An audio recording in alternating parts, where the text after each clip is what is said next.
What's up, guys? It's Kweku from SeekTheGreatness.com, a channel that's all about applied self-investment. And today we're going to be reacting to this video from Jubilee. They run a show called Middle Ground, and this is where they bring people from different backgrounds, different perspectives on usually on the far spectrum of the end, and they have them go about it in an open dialogue, an open conversation. And I like this because it's always nice to have an open dialogue, an open conversation about different issues or things that you see differently. And today they are dealing, this episode is on millionaires versus minimum wage. Did you earn your money? Now, and the reason why I wanted to react to this video is because I also wanted to be part of the conversation. So I just decided to react to it and to share my own opinion. So let's go ahead and get started.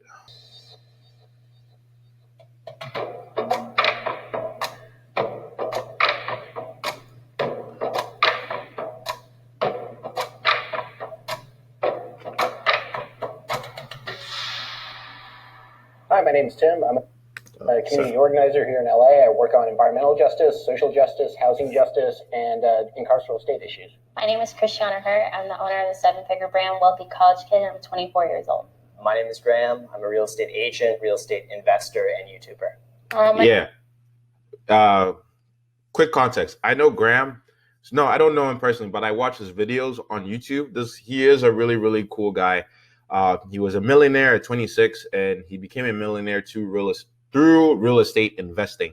So I've been watching a lot of his videos on personal finance and stuff like that. So check it out. I'll put a link in the description to his YouTube channel. I definitely think you can benefit from his content as well, aside from mine. But yeah, this guy is a millionaire, so he's something that I aspire to. However, after watching his videos, I do think his perspective is limited in terms of a sense of diversity. I don't feel like he acknowledges things that prevent people from becoming a millionaire and stuff like that. So this is why it was interesting seeing him on here. So let's go ahead. Keep playing. My name is Beatrice. I am 21 and I am a Target worker. My name is Brett Knudsen. I am an entrepreneur and an investor. My name is Tiara Lucky, and I am a minimum wage worker. I just hustle, do Instacart, and I'm also an actress. The first prompt is, I worked for everything I earned. I worked for everything I earned. Okay. I feel like the problem with this show is sometimes they ask loaded questions. For me, this is a loaded question. A lot of these questions that you're asking, it's a lot like looking at art on the wall. Everyone is going to have a different answer or perspective of the way this question is framed, right? So I work for everything I earn. Personally, I think my biggest accomplishment was getting the 47, was when I was an email specialist, and the most money that I ever made salary wise was when I was making $47,500. And I worked hard to get that job, but I also need to acknowledge the help and support I got from getting that job, right? If it wasn't for my brother, who taught me how to code, who taught me to invest in a course in coding or learn HTML and CSS, I would have never gotten that job. So the thing is, I don't like it when people don't acknowledge where the help or support that they've got. I feel like everyone gets help to come to get to where they are. Whatever success that you've had, you owe it to something. Whether you owe it to your market, you owe it to the people who bought your product, you owe it to the people who believed in you. You always have some help. It is upon you to show your value and to work hard. But again, I feel like everything I worked for, everything that I've earned, or every success that I've had is because I had some kind of help and support and something that gave me a foundation to spring off for my own success. Without the springboard, you can't really take that leap of faith. So again, question is very, very loaded for me.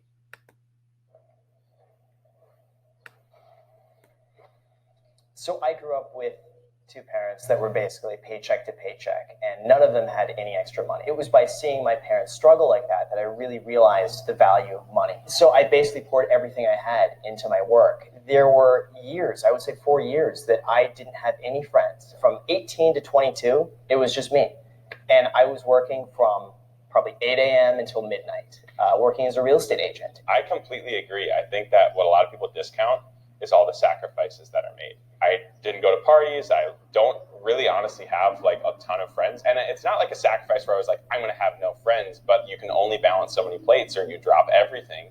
And the plate that I chose to give up was a social life. Yeah, like once you decide to become an entrepreneur and trying to start your own online business or you're making your online hustle, you're going to make sacrifices, right? You're going to have to make sacrifices, and that's just true.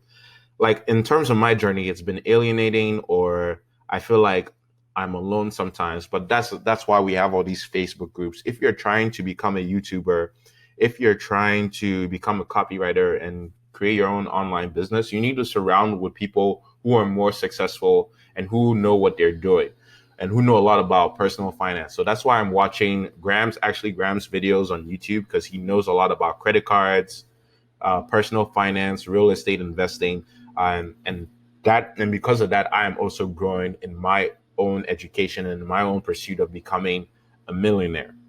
But yeah, that not everyone is aligned with that mission or is connects with that, so it can be alienating.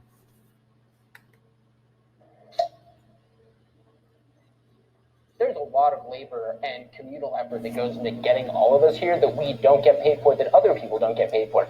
And the examples that you two gave are perfect, actually. You both earn your money by extracting value from capital transactions. You're not building the house you're selling. You're not out there working like in a slave mine, pulling selenium out of the earth like some people on this planet are. And we have to re-understand what it means to earn money and how we all interact to do that. So how would you address? Yeah, like that's the thing. In terms of our capitalistic society, this is a very, very capitalistic country. So everyone who is doing some work has some type of value. All work has value, but we value some work more than others, and that's just because of capitalism. You might be the real estate agent, but the construction worker who's building the house and who's helping people to like build the house for you to sell, it's just like like capitalism just values that more. You need someone to build the house, and like if you're working in construction, you basically just need arms and legs to work in construction. You make good money, but like, is it a high skill? Well, yeah, it depends. But I'm just saying, like, if you have arms and legs, you can work in construction. And the skill varies in the construction, but like, also selling the house and becoming a real estate agent, brokering deals. For some reason, capitalism values that more than the people who build the house. So I understand where Tim is coming from. But yeah. Based off extracting value if you start a company from the ground and then you build it into a multi-million-dollar company. But no one does that because there's investors and stuff that come in too. Not always. Most of the time. You have to get capital from somewhere. I have raised money before. Yeah. But I've also started companies that I didn't raise money for. How would you finance them? By working a part-time retail job for minimum wage and then saving up and then putting it in. Yeah. Some people have built companies from the ground up, just by saving money and just growing it from something bigger than it has been. But that's also not to discount Tim's point. Like, people, like all work has value, but again, our society values some work more than others. So that's how it is. Have felt judged for my income level.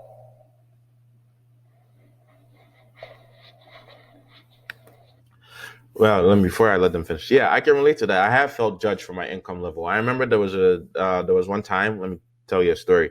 There was one time I was playing bar at the pool, and I was playing with this guy. We introduced our names and we were talking about where we lived, what we did for work. And I told him I was an email specialist and like, I don't know. For some reason, I told him how. I don't know how it happened, but I told him how much I was making. I told him that I made 40,000, and he just had this look like, "Oh my God, I feel so sorry for you." I don't know. I could like he had pity in his eyes, or he had like he was embarrassing. I know it's kind of hush hush to talk about how much you make here. That's I don't know. I think that was weird for me to say how much I was making at the time, but it didn't bother me because I was just like, yeah, this is how much I'm making. Like it's pretty good. But he had this look like, oh wow, poor you. How do you get by? Like, I, because he told me he was in government contracts.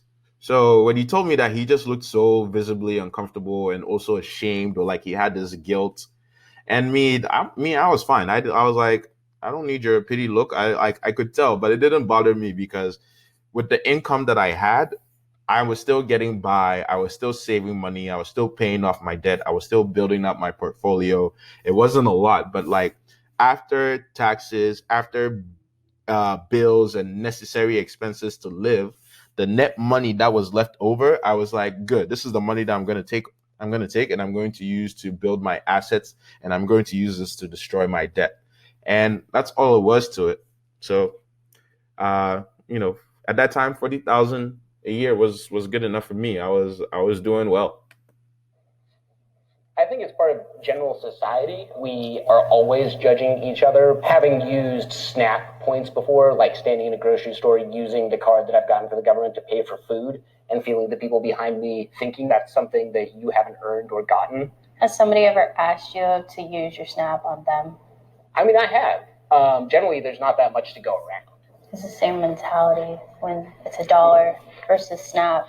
Somebody could still ask me to share. Well, you get it. Why can't you help me out?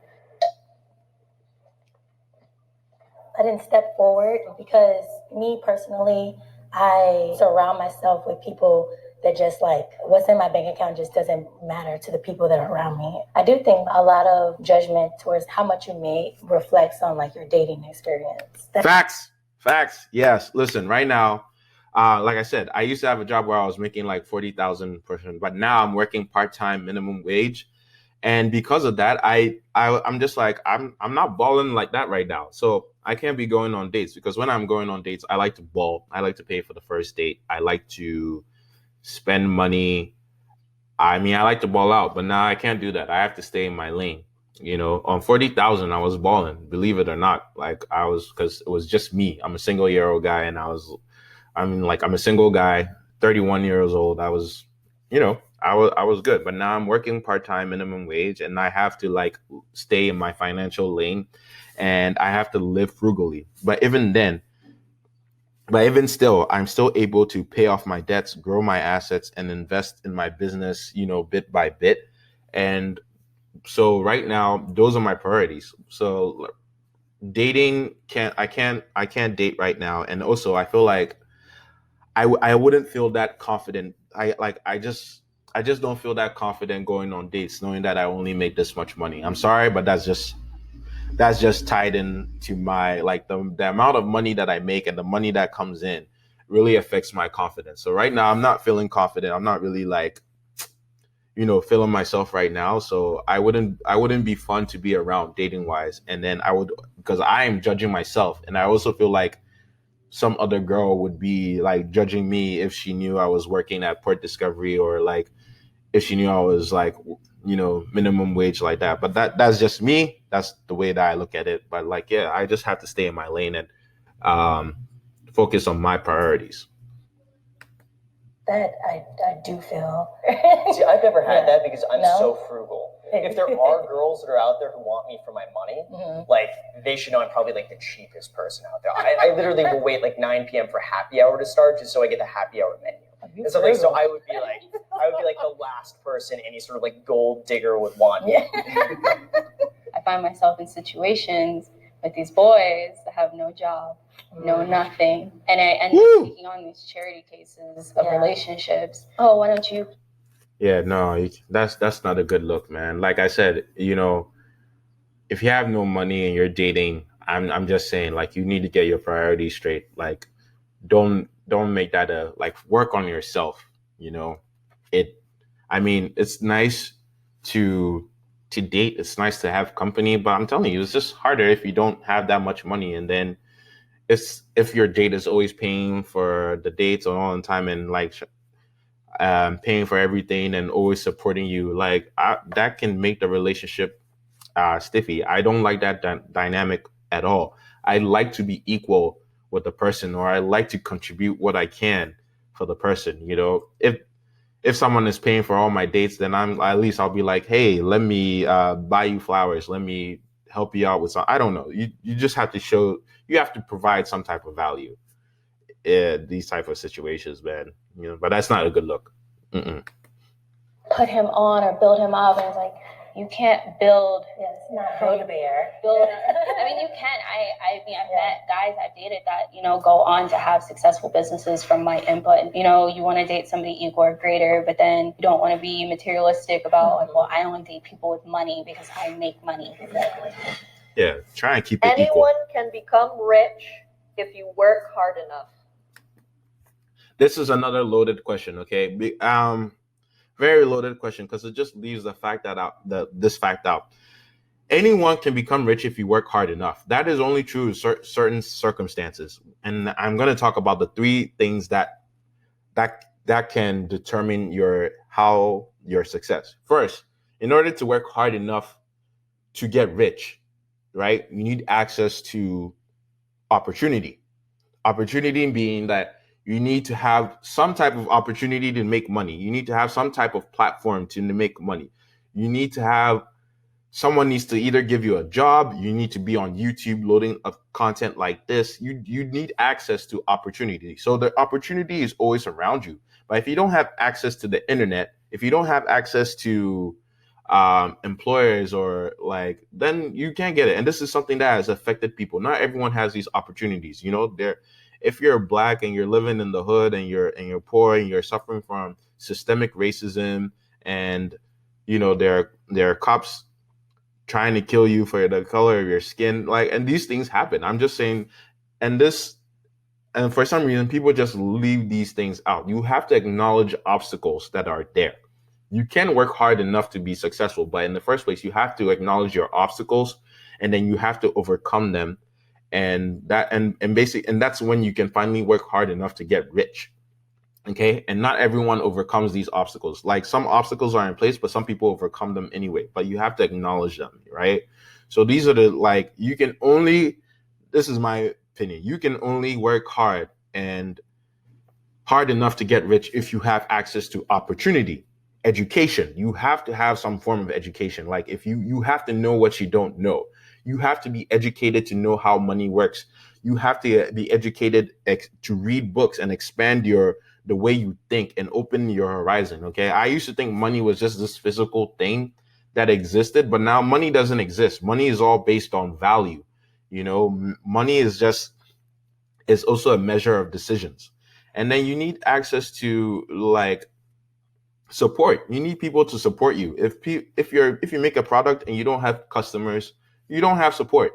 Okay, it doesn't only come for your family, but you need some kind of support. If you have a business, you need employees. All right, either you are the employee. Like, if it's just you are the employee. You do everything. But if you have a business and you're an employer, you need help from your employees. So you need support. And those are 3 things that determine your success. I mean, and if you don't have them, like, no matter what you do, you will not be able to get rich. It doesn't matter how hard you work if you don't have those 3 things in your life.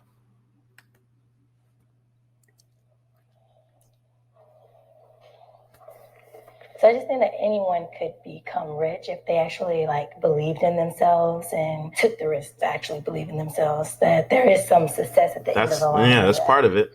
I feel like a lot of it comes down to mindset first, and really having the belief that you can do that. I know for me, one of my biggest concerns was I didn't have any skills whatsoever, and I didn't get into college. I had like a 2.0 GPA in high school. Like, it was terrible. I had such bad grades, but I really turned that into a positive, and I really believe this actually happened for a reason, because now I could pursue something else, which was real estate, because that didn't require a college degree. And looking back now, that was the best thing that had ever happened.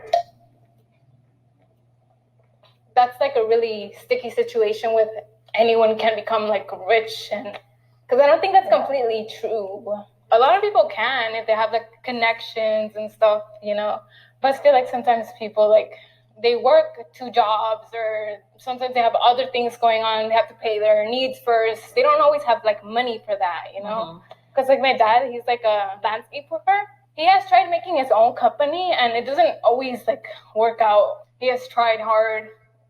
It doesn't work. That's why I think it's like you have to have connects, you know. That's why. Do you mind if I interject? Yeah. In terms of building connections, I didn't have any connections either when it comes to working in real estate. And what I did to make the connections is I went to open houses every single Sunday for months, and I probably met at least 50 or 60 real estate agents. And it was through that I met one agent who was really gracious enough to say, if you want to come work underneath me, I'm happy to do that. And it was really that connection, which like you mentioned, connection, that I met that person through just really kind of putting myself out there to meet people. So here's the problem with that. Yes, okay. Graham is saying he didn't have any connections.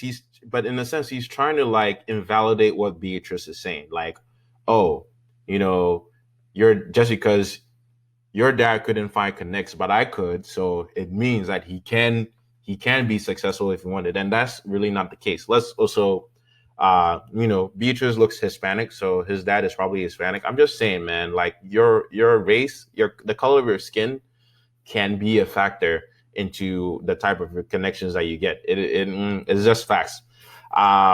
So, and then on top of that, this also comes back to my point of getting the opportunity. Yes, Graham had to work really hard to go into open houses every Sunday, and there were 50, 60 people that he went through, and none of them gave him an opportunity except for one person, right? That was an opportunity that you had. You had to work hard to get that opportunity, but you had one person who said, "Yeah, I'll hire you," and that's the opportunity that was able to give you the access to your support and your financial support and the education you get from working from under this person. So you see how it all ties in, how all those 3 things tie in. And not everyone has had access, because I'm telling you, I'm sure the fact that maybe Beatrice's dad couldn't speak English and that he was Hispanic, I'm sure that had some impact on his on like forming connections and stuff like that. I'm not saying it's an obstacle, but I'm not saying that he couldn't overcome it, but I'm saying it's harder, So like Graham was able to get opportunities and connections faster than maybe her dad was. Just saying. You are not acknowledging the obstacles that people face based on how hard they have to work. There's a lot of institutional and systemic barriers that we aren't really talking about. Yeah, man, like exactly. There's racism, there's homophobia, there is like the war against the middle class, poor people. There are so many obstacles against you depending on where you are. Even then, like it just happens. Or there are people who think that you haven't worked as hard as like there are people who haven't like worked hard, because even then they just assume that you're white and you're privileged. I mean, white privilege is just a thing, but like white privilege also does not doesn't mean that you didn't work hard and that you are just someone who got handed this thing. No, I mean, white privilege does not detract your merits. Okay, it's not about that. It's just you just need to acknowledge that the privileges that you have, because everyone has some form of privilege. I have male privilege, right? As a man, I have, even though I may be black, I have male privilege. I also have the privilege of, growing up in a nice home, like with 2 parents, and I've had the privilege of not suffering from weaponized racism. Like I grew up in Ghana, Africa, so like my skin color was never an issue. Like race never became this in your face thing until I came to the United States, so these are things that you have to acknowledge, and you are not, most people are not acknowledging this in this video. You except walk for Tim. into like a Beverly Hills $5 million house not speaking English, they're probably not going to give you the like hookup. We don't tend to move within circles where those connections cross economic and socioeconomic lines. But even beyond that, I want to say like you took a big risk and your risk paid off. But what if your risk hadn't paid off? And that's for a lot of people who do try and start their own businesses, try and start their own YouTube channel. That risk doesn't pay off, and there's no real safety net there. So we're not really getting an adequate side of people who've like taken that entrepreneurial risk and not been able to take it again. I'm almost worried it becomes a self-fulfilling prophecy, though. If you go in it fearing, oh, what am I going to fail, and that becomes your main focus, I think more people are less likely to take risks actually needed to succeed because they're more focused on not failing, if that makes sense. Yeah, I think your beliefs create the level of action you take, and the level of action you take determines your results, and it is cyclical. Okay, yeah. That's another thing. You have to be like, despite all the obstacles, despite everything that's going on, you do have to have the mental fortitude to believe that you can get something done. If there's something that you want, right? You have to like overcome these challenges. You just have to believe it. You know, you always start from somewhere. You know, me starting this YouTube channel, I only have 63 subscribers. I don't have many likes. I don't get that many views, but I don't care. I'm still going to keep creating content. I still believe that this channel will be a place, this YouTube channel, Seek the Greatness, will be a channel that provides a lot of value on personal finance and self-investment and belief in yourself. And it's just a place where you can do great things. I do believe this YouTube channel can grow up to these things. So this is why I'm doing what I do. And you do have to believe in yourself, because if you don't believe in yourself, I mean, who else is going to believe in you, right? So you just have to do these things. And even though I'm facing obstacles, and I'm facing my own personal obstacles. I am dealing with laziness, depression, anxiety, but at the end of the day, I still have to keep it moving. Okay, I can't let it hold me down. But other people are dealing with so many other obstacles of their own that are that relate to like institutional, social, economic, and like just so many things, you know, that could be out of another person's control. I am not obligated to give to the less fortunate. Yeah, I agree with that. You're not obligated to give to the less fortunate, but it's nice if you do. So the reason I stood up on this one is one of the missions in my organizing is getting away from this kind of notion that we have that charity or philanthropy is the way in which we solve social problems. At the same time, like, I still give people money when I have extra change in my pocket, so I don't want to seem like I'm totally opposed to it. I agree with that. I've given people money and not gotten it back. I've given people money and they've wasted it on drugs. Why did I even give you? Even if you gave money to people and they wasted it on drugs, that's not your concern. You gave them the money, it was a gift. After that point, it doesn't matter. Money to begin with, if you weren't going to use it to better yourself. Is it my job to make sure that you're not going hungry? No, we have plenty of, organizations that will make sure that you're eating, make sure that you have a roof over your head. It doesn't have to fall on my shoulders per se. Yeah, you're not obligated to give to the less fortunate, but it's nice if you do. I do believe that basic living rights should I believe that everyone should have a right to food. I don't believe it's your right not to go hungry. You need food to live, because if you don't eat, you die. So that is a human right. Everyone should have access to food. I believe everyone should have access to shelter, because if you don't have shelter and you're homeless on the street, that means you're putting yourself at risk. So you die. So I believe these are basic human living rights, and I appreciate the fact that my taxes go into programs like this. But at the same time, the government mishandles these taxes, or the government will cut funding to programs like this, like welfare, SNAP, all of that stuff. And they mismanage it, and they try and fund other things that I believe don't benefit the country, like the military and stuff like that. That's just my opinion. I believe we should fund the military for, to protect the troops and all that stuff, and for defense and security. But I don't think 13.2% of my FICA tax should go to the military. That's just wild. And then meanwhile, education is at 1.6%. So again, but that's the thing. No one's gonna ever be happy with government spending. But so that is why it's up to you to create your own causes. That is why you need to use your income to invest in causes and programs that matter to you. If you believe that everyone should have,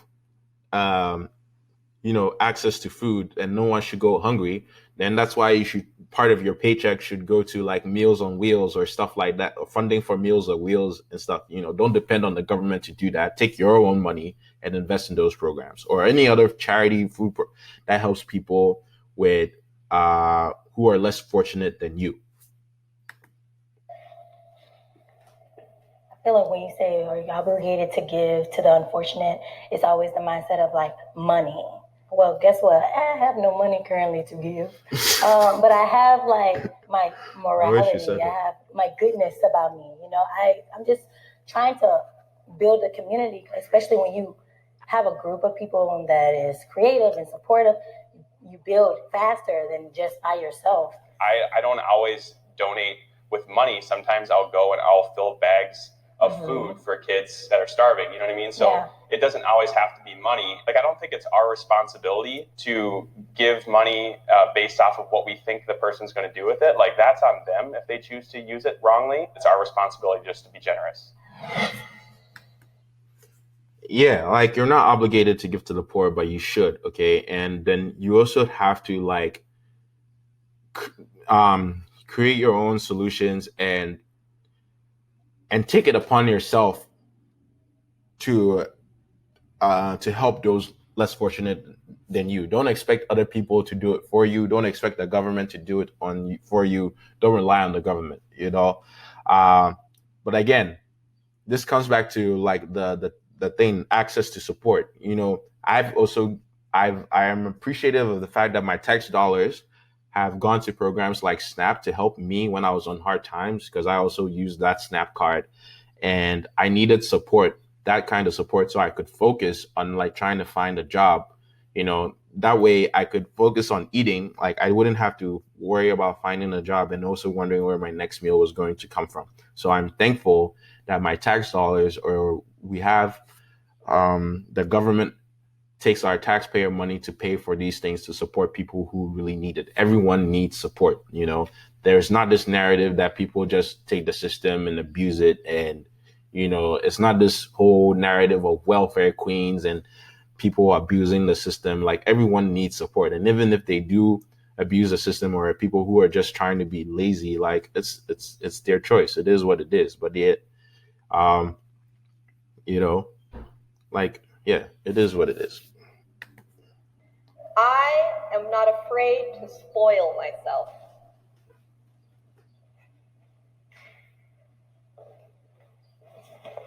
I personally do spoil myself. I work hard to be able to go into a store and get something for myself. I bought a $4,000 hairless cat that I had genetically made. And when I was in high school, when I started making money, I went and got that cat. When you're in middle school and everybody's hitting puberty and getting taller and boobs, and I didn't get any boobs. What did I do when I started making money? I went and bought boobs. Like, that's what I wanted. And there's the controversy of like, you're going to die from your implants. Like, I'll die a D cup and have no problem with it.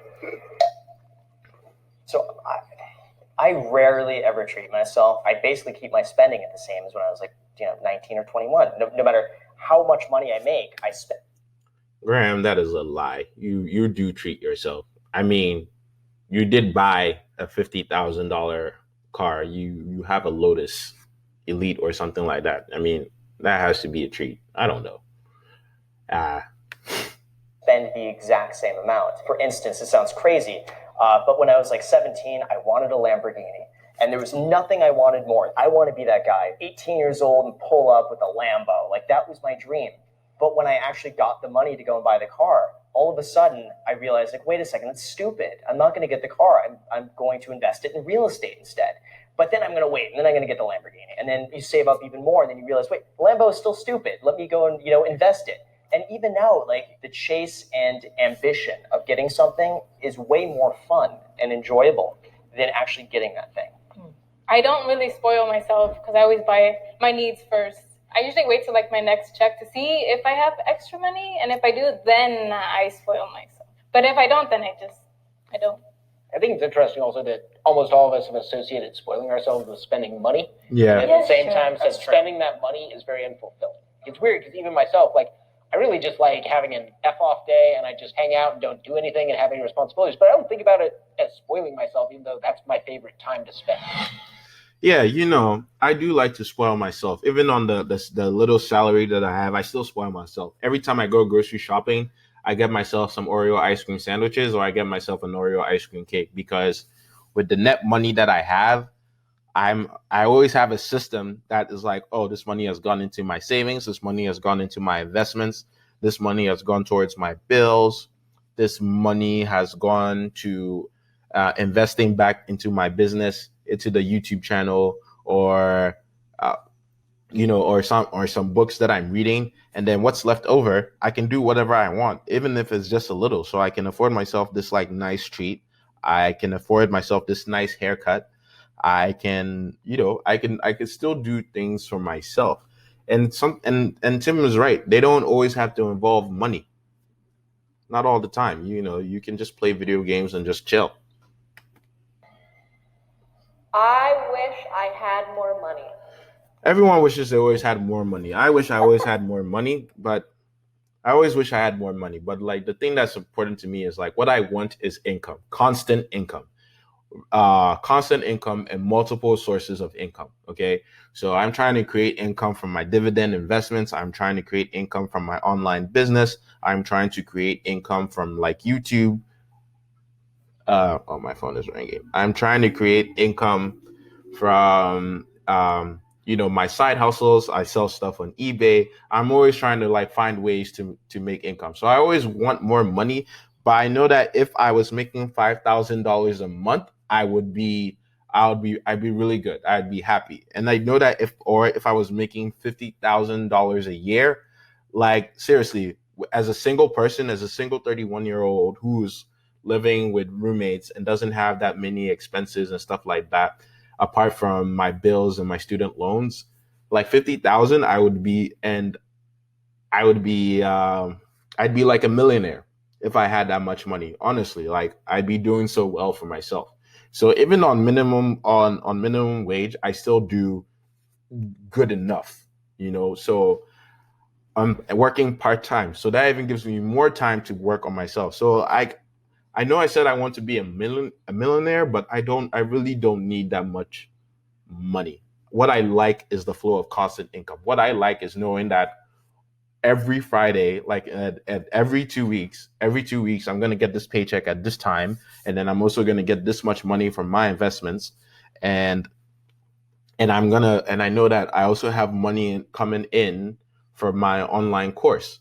So I always wish I had more money, but like the thing that you need to do is to create systems or create content or things that make you money while you sleep so you don't always have to keep working. So, yeah. For me, I think it's always a comfort thing knowing that I have a little bit more saved up or invested. And I think it could just be a psychological thing that no matter how much money I have, it's always psychologically never going to be enough because that becomes your new normal. Yeah. So I think you're always chasing that. I want more money so that I can pay off like my debt and travel. Yeah. And, like, help Girl, listen, I'm it. telling you, Tiara, if you sign up for the Hammer and Chisel Finance program, I have an online course. I will put that in the description below. Listen, I've used this program. You can have more money, like even with the income that you have on minimum wage, right? You still have enough with after taxes and necessary expenses. You can still have enough to pay off your debts and travel. Because I have a system that shows you that indoctrinates your mind into saving money. So definitely check out my online course, the Hammer and Chisel Finance Program. If you want to like pay off your credit cards, if you want to build your credit score, if you want to eliminate debt as you earning and spending money, you only need to do two things by earning and spending your money. And this is a great program because I'm my own like walking testimonial. I've used this program, this method that I came up with to pay off $20,000 in credit card debt. I've used it to boost my credit score to 780. I've used this to like generate over $3,000 in my savings, $2,000 in my investment portfolio. I have what do you call it? Then I also have my Roth IRA, and that's at $2,500,000. So as you can see, like I have created assets, just from starting being from $15,000 to debt, I've moved over to all of these assets. And I did that with just by, saving money, basically saving, distributing money, and creating assets. So I show you how to do that in the Hammer and Chisel Finance program if you sign up for that. So yeah, seriously, check it out. That's my plug. That's why I want money. I don't want to be like, oh, give me money, but like, I just want it for my needs, or just for like a car because I need a car, or just stuff my family needs, stuff my friends need. I think for me, if I'm honest with myself, it's getting further away from how broke I was because I'm scared of that ever happening again. There is no end because of that. So of course, everyone could always use more money. Like I've met billionaires who could definitely say that they would want more money, but more, I want to see a society in which the money that we have doesn't determine all of our possibilities. Because it seems like when we talk about solving problems, it comes back to money. Yes. I disagree with it, Tim. Like, money is everything. You need some form of money, and it's not even money. You need some form of value. You need some form of currency to like just help you move forward. Money, that's the thing. What I learned about money is money doesn't truly exist. Money only exists because of the value we tie to it. We tie value to a piece of paper. We're tying value to cryptocurrency. And the thing is, it's not really real. We are just attaching value to it. So to say that we want to live in a world without money is unrealistic, because there is some form of exchange. There is something that you need to barter and trade. And it might not always be a cash dollar. Because in prisons, the way they exchange services and goods is through ramen packs. Ramen packs is a form of currency in prisons, So to say that you will live in a world where, like I don't need money is unrealistic. If it's not money, like it will be like, hey, if you like cut my hair, I will mow your lawn. There is always going to be some type of exchange. So in a sense, like living in a world without money is unrealistic. Like it would never happen. Utopian vision is like a society where money really doesn't matter because we don't really need it to figure out value, but it makes a good translation for the time being.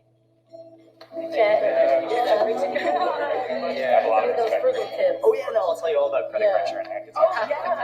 Thanks so much for watching this episode of Middle Ground, guys. We love having different people this time around just to get different perspective. Exactly. If you guys enjoyed this episode and want to continue the discussion, join our Facebook group in our link below. We also have this super cool Instagram page. If you guys aren't following at this point, you're kind of weird. So follow us, Jubilee Media. As always, leave a comment below, like, subscribe, and we'll see you next time.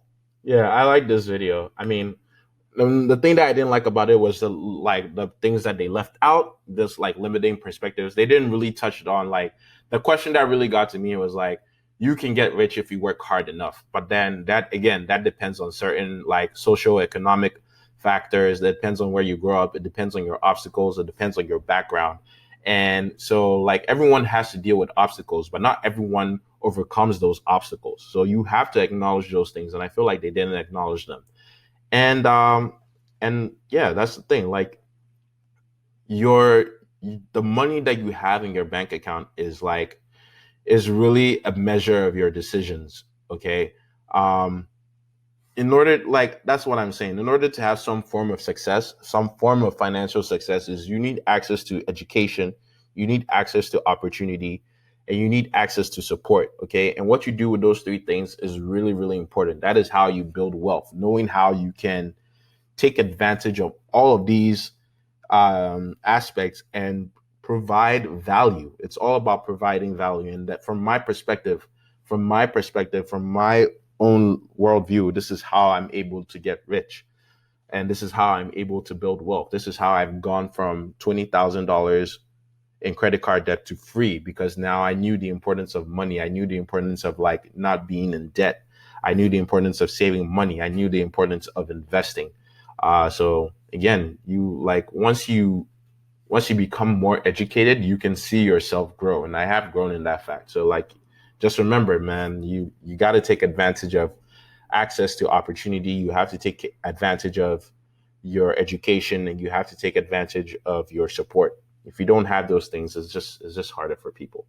But again, this is Kweku from seekthegreatness.com, a channel that's all about applied self-investment. Thanks for watching this reaction video with me. Please like, share, and subscribe. I'll put all links in the description for resources. And also, again, if you're looking to like pay off your debt, boost your credit score to 750 or more, make sure you check out the Hammer and Chisel Finance Program. I'll also put the link in the description. But yeah, this is Kweku. I love you all. Remember to seek the greatness within you. Peace.